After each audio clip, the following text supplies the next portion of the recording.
fois en proximité, puisque vous êtes obligé de faire beaucoup de terrain, et en même temps avec une vision du département et une vision un peu plus stratégique aussi de l'aménagement du territoire, des transports. Donc ça donne beaucoup de richesse. Alors évidemment, en tant qu'élu d'opposition, le travail est plus compliqué. Est respectée au Conseil général? Oui. Oui. Je parle dans le fonctionnement, pas sur le côté humain, naturellement. Ce sont des élus de tous bords, plutôt respectueux chacun les uns des autres. Ça, évidemment, ça n'empêche pas les jeux de rôle et les joutes verbales au moment des séances, mais c'est plutôt constructif dans l'ensemble, vraiment. Ouais. Justement, vous avez glissé le redécoupage. On a vu dans la presse, mais pas seulement dans la presse, qu'il est quand même extrêmement favorable à la gauche, ce redécoupage. Ah bon? Non.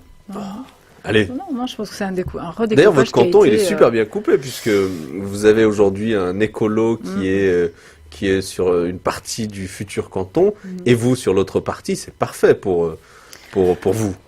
Moi, je tiens à saluer d'ailleurs vraiment le travail sérieux du ministère de l'Intérieur sur ce sujet.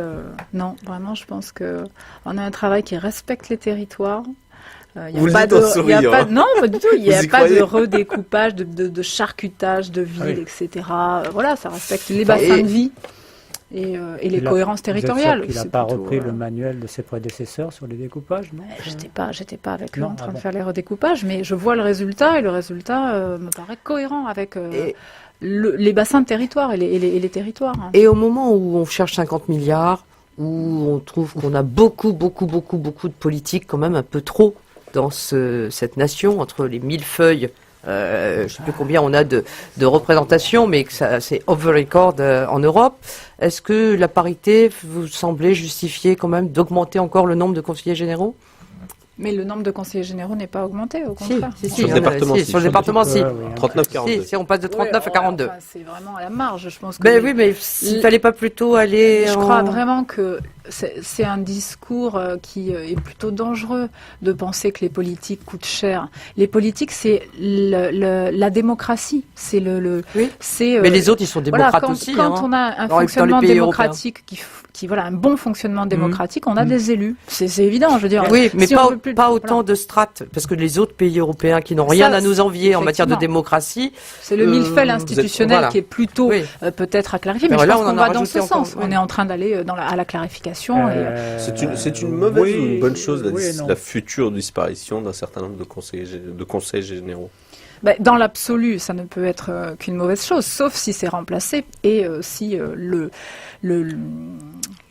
si on arrive à avoir un niveau institutionnel beaucoup plus pertinent, et voilà, ça dépend par quoi vous remplacez les choses. C'est-à-dire, dans l'absolu, c'est sûr que supprimer le département, il y a forcément des compétences du coup qui ne seront plus traitées.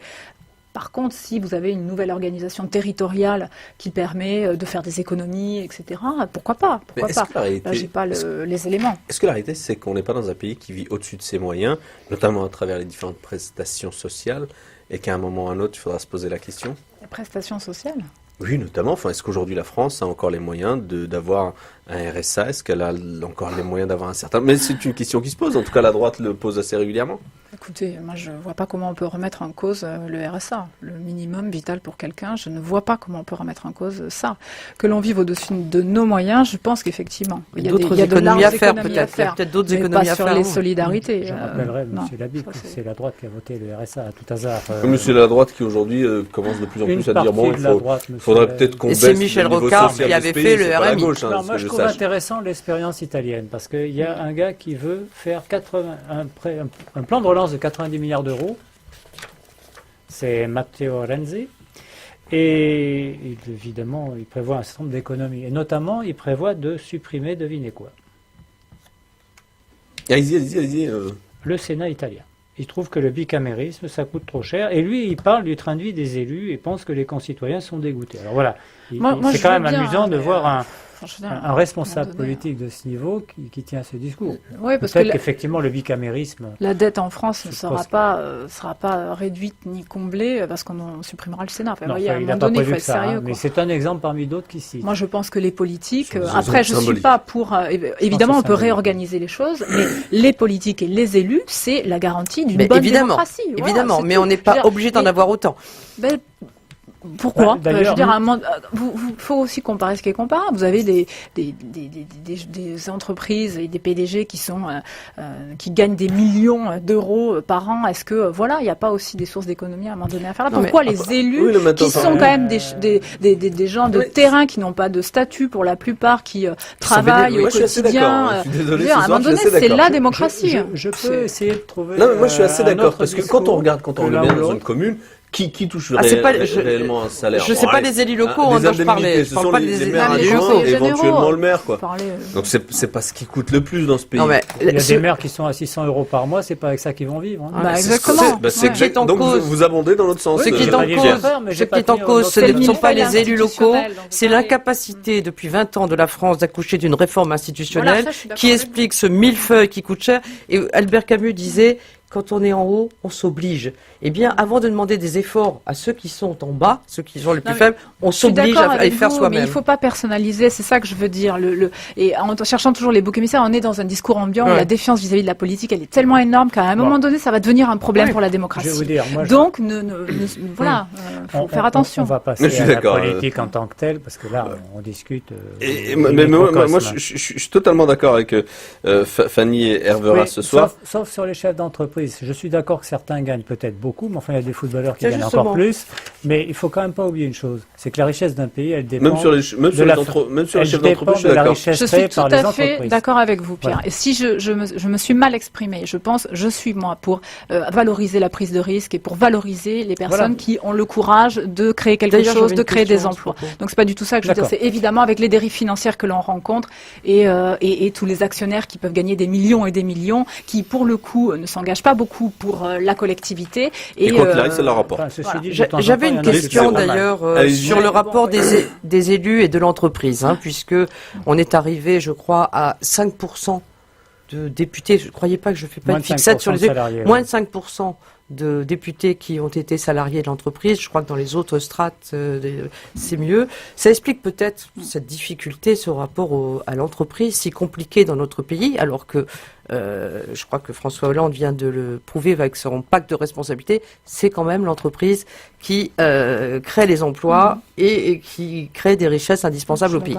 Alors votre Alors, question. ma question, c'est est-ce que vous soutenez ce pacte de responsabilité? Est-ce que vous avez une approche de l'entreprise plus positive que l'ensemble des élus? Est-ce que vous préconiseriez, comme certains le disent, que les élus fassent des stages en entreprise, comme on l'a vu dans un grand journal économique? Je crois que c'était Challenge qui préconisait que les politiques fassent un stage en entreprise. Peut-être ça éviterait cette distance. Allez-y. Enfin, en Je tout cas, suis ceux qui n'y ont complètement jamais d'accord. mis les pieds. Mmh. Pour Oui, les oui, autres, c'est oui, pas oui. la peine. Bon, Mais c'est Pierre, 5%, vous Non, êtes c'est exclu, là, 5% vous étiez, députés. vous étiez de l'entreprise, justement, vous veniez de l'entreprise.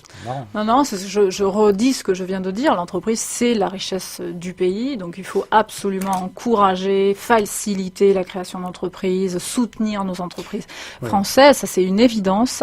Moi, je le C'est redis. vrai. Et donc, le pacte de responsabilité, pour moi, me semble aller dans le bon sens. Mm. Je sais pas, je ne suis pas experte et je connais pas tous les détails de ce pacte, etc. Mais moi, ça me semble aller dans le bon sens parce que ça renoue le dialogue avec l'entreprise et avec les chefs d'entreprise. Et voilà. Donc, je suis tout à fait d'accord avec ce que vous dites, pour le coup, sur les élus qui font de la politique depuis leur plus jeune âge. Et je me mets dans le lot, hein, d'ailleurs. Hein, je me mets tout à fait dans le lot. À un moment donné, pouvoir avoir un accès à l'entreprise in vivo, je dirais, et pouvoir comprendre vraiment les problématiques et les contraintes, ça me paraît tout à fait salutaire. Allez-y, Pierre. Comment expliquez-vous que depuis tant d'années qu'on exprime, même dans le milieu politique, ces contraintes pour l'entreprise, que finalement on n'ait pas réussi à faire en sorte que d'abord on évite la surtaxation, qu'on évite ces contraintes extraordinaires, qu'on évite cette fiscalité qui de temps en temps revient sur un certain nombre d'engagements. Enfin, comment est-ce que c'est possible qu'en France, on n'a quand même pas une méconnaissance à ce point des difficultés de l'entreprise dans le milieu politique. Bon, c'est pas parce qu'il y a des C'est d'ailleurs à parlementaires- gauche comme à droite, hein, parce Oui, que oui, les oui. choses n'ont pas beaucoup évolué. Enfin voilà, c'est... Souvent, la vision est pas bien meilleure. Mais bon, Ah, mais ça se ressemble tout ça. Mm. On va passer, si vous êtes d'accord, Au local quand même, oui, Ah, au ouais. local. Et puis moi, j'aimerais bien que Madame Hervera, même, vous avez vu, on est à 25 minutes déjà, et ça passe très vite. il en reste 20. Hein. Même un peu plus, parce que je pense que ce soir, d'ores et déjà, Laurent va déborder, puisque, vu comment c'est parti. Moi, votre élection, j'ai vu que vous aviez gagné la primaire à une voix, 84 contre 85. Non, 85 non. contre 80. J'ai été Désigné par le désigné parti. par les militants de Donc, Conflans La à section. 84 voix pour sur 85 votants. C'est bien ce que j'avais Ouais. compris, on m'a contredit. Hein. Parce qu'en préparant l'émission, on a eu cette discussion et j'avais bien compris que c'était Ouais, 84 ouais. voix sur 85. Alors comment vous m'expliquez que le Parti Socialiste C'est- ne vous donne pas l'investiture? Parce qu'aujourd'hui, vous ne l'avez pas, en fait, personne là. Ben, je trouve que c'est dommage par rapport à Il y a- mon coup de gueule de tout à l'heure. En Ile-de-France, vous avez 6 femmes, je crois, investies pour des villes de plus de 20 000 habitants par le Parti Socialiste. J'aurais été la Ouais. 7e. Bon, Non, voilà. parce que le Parti Socialiste, en tout cas dans les Yvelines, a soutenu ses primaires. Alors moi, je donne il y a la primaire de Conflans C'est des qui est procédures internes, oui. qui le résultat apparemment ne plaît pas aux instances. On a Magnanville qui est à côté, dont le résultat, le vainqueur, n'est pas soutenu par le maire sortant et la députée en circonstance. Et on a Mantes-la-Ville. on a Mantes-la-Jolie, la personne qui a gagné, qui est Ramassal pour ne pas la citer, qui a gagné la primaire, est totalement abandonnée par les barons locaux. Est-ce que... Ah bah oui, aucun des barons locaux, c'est-à-dire la députée ne la soutient pas, le maire de Magnanville ne la soutient pas, le maire de Mantes-la-Ville ne la soutient pas, c'est-à-dire tous les élus de gauche à des Comment ça se municipalités fait ne la soutiennent pas. Ben, c'est la question que je vais vous poser. Ah non, C'est moi, pourquoi au Parti Socialiste on ne soutient pas les vainqueurs. je sais pas. Vous avez certainement une Franchement, idée. En plus, ça m'intéresse pas trop, vous voyez. Non mais vous concernant, parce que je donnais ces deux exemples Moi, en plus. vraiment, je pense que c'est des petites querelles internes qui me dépassent. Moi, vous savez, je suis une petite élue locale.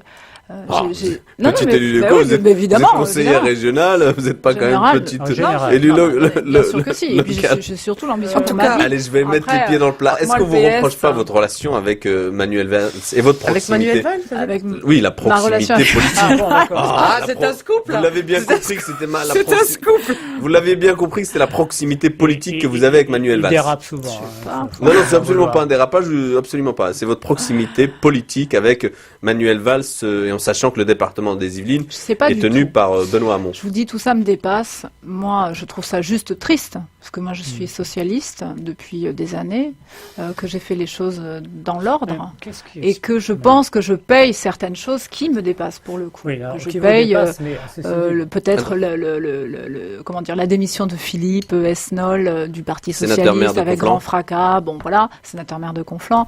Bon, je dois payer tout un tas de choses comme ça qui me dépassent. Je trouve ça triste pour le Parti socialiste parce que quand on se targue du vote des militants et que l'on a des grands discours sur la démocratie interne, etc., et que du coup on ne respecte pas, là c'est flagrant, le vote des militants. sur les trois, en de- tout cas, c'est assez flagrant, De hein. Conflans.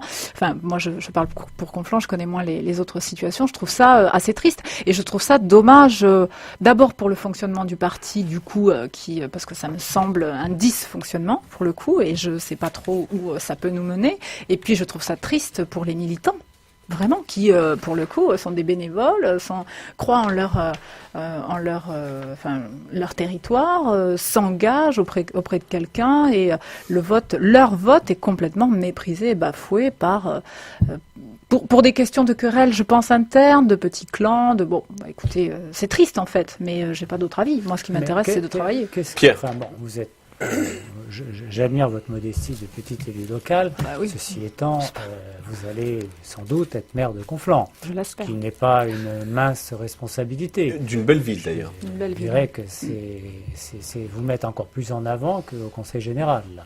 Vous êtes exécutif, vous êtes la première, si vous réussissez cette campagne, vous serez la première. Donc là, c'est le maire d'une ville de plus de 30 000 habitants, c'est pas rien dans le schéma politique. Et qu'est-ce qui s'est passé Parce que on a quand même... Bon, il y a eu Michel Rocard, il y a eu Jean-Paul Huchon, il y a Philippe. Les gens que vous connaissez bien en plus, Pierre. Oui, oui, on se connaît. Mais qu'est-ce qui explique cette brouille brutale entre Philippe et ceux finalement qui l'ont précédé? On a Demandez-lui, l'impression je qu'ils sais n'ont pas. pas la même. Moi, je me c'est sens plus la même victime politique. collatérale de tout ça. Vous voyez ce que je veux dire? Oui, non, mais Je suis un peu j'entends au bien. milieu du truc.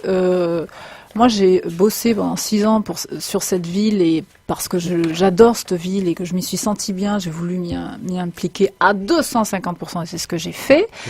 Et là, je m'engage dans un combat. On verra bien le résultat. Je pense qu'on a de très bonnes chances de gagner, mais